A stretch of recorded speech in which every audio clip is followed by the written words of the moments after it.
Hey friend, today I'm going to show you how to make another delicious and super easy fall appetizer recipe. It'll be great for your next holiday party. I'm Michelle from Cup of Zest, and today I'm going to show you how to make these super delicious, super easy mini pear and goat cheese tarts using puff pastry. One note before we get started, make sure to keep your puff pastry nice and cold in the fridge, thawed, but like super cold until we actually use it for the recipe. Keeping it cold is going to help create those nice, delicious, flaky layers, so make sure it's in the fridge while we work on other parts of the recipe first. So for our goat cheese mixture, we have 8 ounces of goat cheese. We're just going to plop that in to our bowl, and then we're going to go ahead and finely chop a shallot.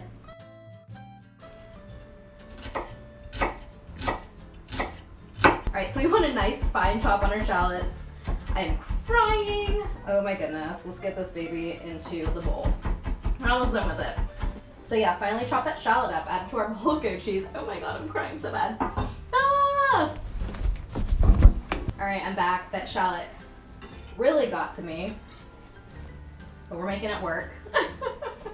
And then we're gonna go ahead and add in 2 minced cloves of garlic.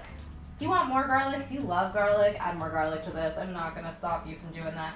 So we're gonna go ahead and just mince these garlic cloves. I am still crying from that shallot. It really got me. Whew. All right. Oh, it's pretty good. And it goes with our shallot, our crazy shallot that got me, and our goat cheese. And then we're gonna go ahead and add in some fresh thyme. This is that nice thyme from a plant that I have. We're just gonna go ahead and pull off a lot of the leaves. If some of the stem gets in there, because this thyme is really soft, it's gonna be okay. And you need about 2 teaspoons of chopped thyme. If your thyme is a little bit hardier, you have hardier stems, you don't want those stems in there, so make sure you don't get them in there. Give these a nice chop.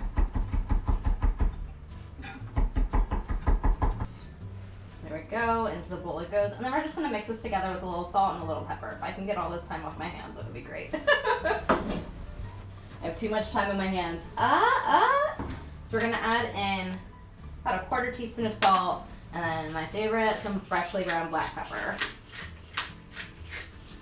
And just mix this together. Oh, and if I didn't mention, your goat cheese should be at room temp. It's gonna be easier for you to mix everything together in your bowl. If it's not room temp, you'll just need to use a little bit of elbow grease to mix everything together, and you can do it. I believe in you.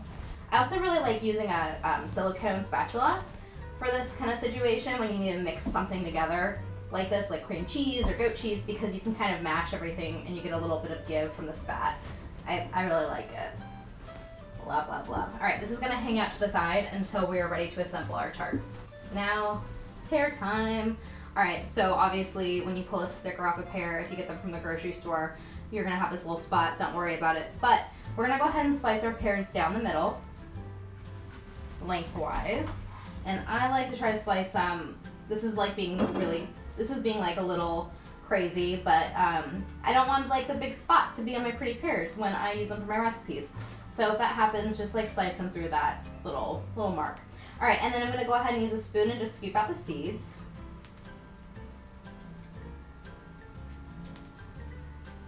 There we go. Perfect. That one's a little bit neater, huh? And we don't need this either. For this recipe, we're actually going to slice our pears about 1/4 of an inch thick. We're going to go ahead and go crosswise.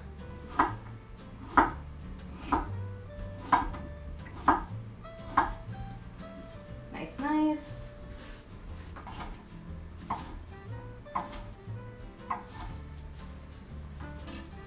And get rid of these little ends, or just like, eat them. Love pears. Pears are that fruit that I always forget that I like them, and then when I have one every season, I'm like, oh yeah, pears are delicious. So I have our puff pastry here. It's nice and cold. And usually packs of puff pastry come with 2 sheets, and we're going to use both of them. And then we're going to go ahead and cut this into 16 pieces. No need to roll it out extra or anything than it already is. Also, your pieces don't need to be super even. Like, it's okay if they're a little bit different shapes than others, because, it makes it interesting.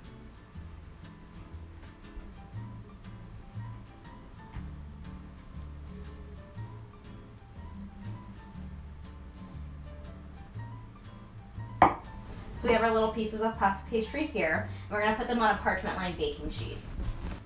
You wanna space them, ooh, hello. Didn't cut that one all the way, it's all good. You wanna space them evenly on your sheets so they have enough space to like puff up. But you know what, I think I didn't do this quite right. We're gonna figure it out. Yeah, all right. Let's give them a little more space. And see, my cuts aren't super even. It's totally fine, not a big deal. There we go, we got one more. We're gonna do this as a row of 4 up here. Perfect. So next we're gonna take a fork and we're gonna go ahead and just poke the puff in the middle of it. And this is called docking, and it's gonna help the puff from puffing up too much in the center. And next we're gonna make a little room and we're gonna put our goat cheese mixture in the center of each piece of puff. So this again is only half of the dough we're using, so we're only gonna put about half of this filling onto it. So it's about a teaspoon of goat cheese mixture per puff pastry. And I just eyeball it. So go ahead and just put some on the center of each puff pastry. And next we're gonna go ahead and add our pears. So again, about half of these pears go onto this puff pastry. Now yes, so these look really big, especially on these smaller pieces, but they're gonna cook down so much and the puff pastry is going to puff up a lot. So I actually like to do like, maybe 2 pieces, 1 or 2 pieces, kind of at an angle. And don't, worry about it too much. So go ahead and put them on. Sometimes I'll even put like 2 slices on each puff pastry, depending on the size of them. And it actually looks really nice when you do 2. So I think I'll probably do 2 on all of them. I think I've got enough pears here. This tray is ready. So we're gonna go ahead and repeat with our remaining puff pastry, goat cheese, and pears, and then we'll pop them into the oven.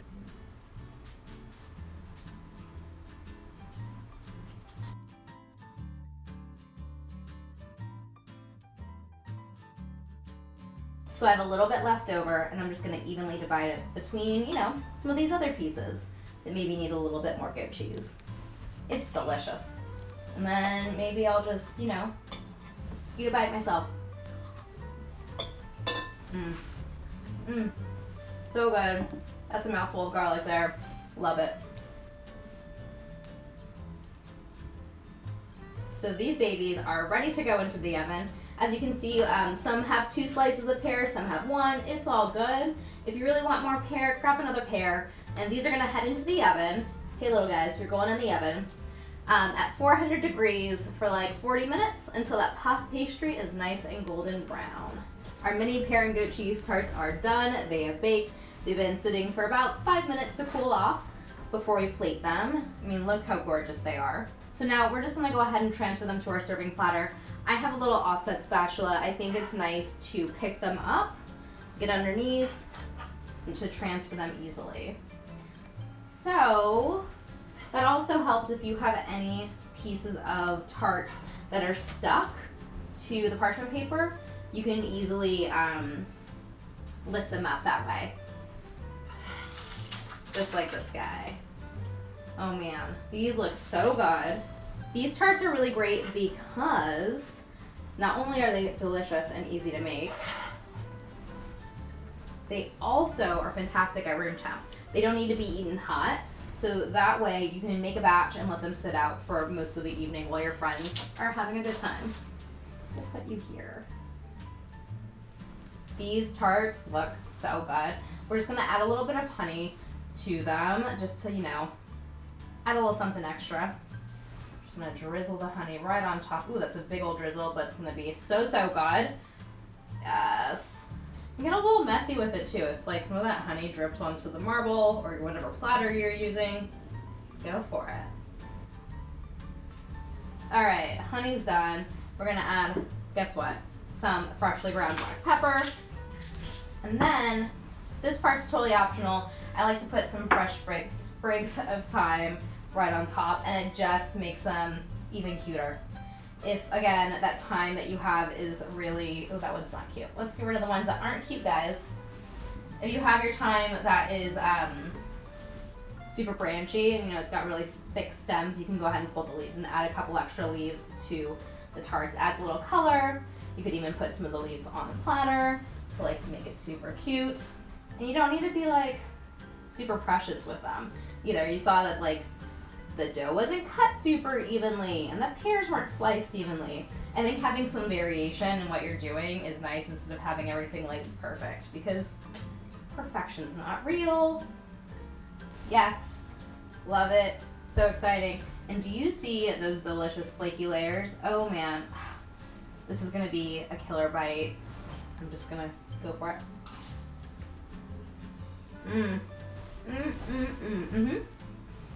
Those layers are so good. They're so good. I would eat these for dinner. Oh my goodness, like it's just the perfect bite of everything that I love. A little savory, a little sweet from the honey, the black pepper, and then the flaky pastry. I love a flaky pastry. Okay, when you make these mini pear and goat cheese tarts, you have to let me know how you like them. And if you enjoyed this video, make sure to subscribe to my channel so you don't miss out on any more fun appetizer adventures. See you next time.